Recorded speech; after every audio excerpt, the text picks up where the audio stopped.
Hello students, good morning. आज मैं आपको यहाँ पर बताने वाला हूँ बीकॉम फाइनल ईयर के लिए इनकम टैक्स में टैक्सेबल हाउस रेंट अलाउंस मतलब हो गया मकान किराया भत्ता।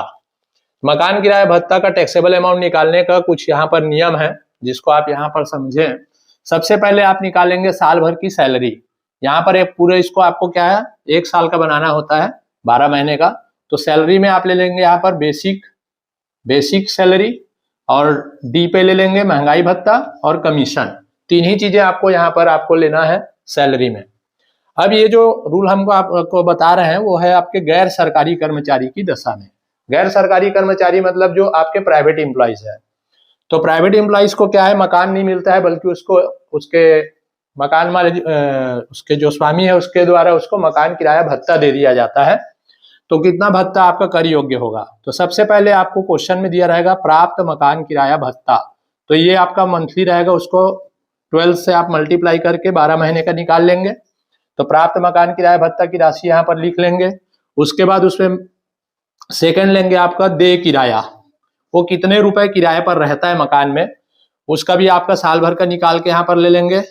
पेड रेंट, उसमें माइनस कर देंगे सैलरी का 10%। ये जो सैलरी यहाँ पर निकला रहेगा उसका 10% यहाँ पर लेकर के माइनस करने के बाद जो अमाउंट आएगा यहाँ पे लिख लेना। उसके बाद आप थर्ड में ले लेंगे सैलरी का 40% या 50%। ये जो सैलरी है उसका 40% या 50%।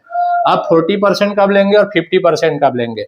यदि कर्मचारी का जो मकान है जिसमें वो रेंट पे रहता है वो अगर मेट्रो सिटी में है तो मेट्रो सिटी के लिए आप लेंगे 50% और अन्य शहर है तो उसके लिए लेंगे आप 40%।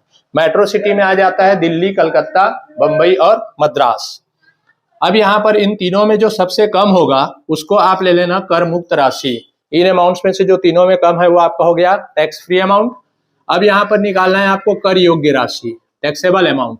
तो इसमें आप क्या करेंगे, प्राप्त मकान किराया भत्ता ये जो दिया हुआ है एक साल का पूरा, प्राप्त मकान किराया भत्ता में से इसमें से जो कम होगा उसको कर मुक्त राशि कहेंगे, उसको आप यहाँ माइनस कर देंगे तो आपका आंसर निकल जाता है।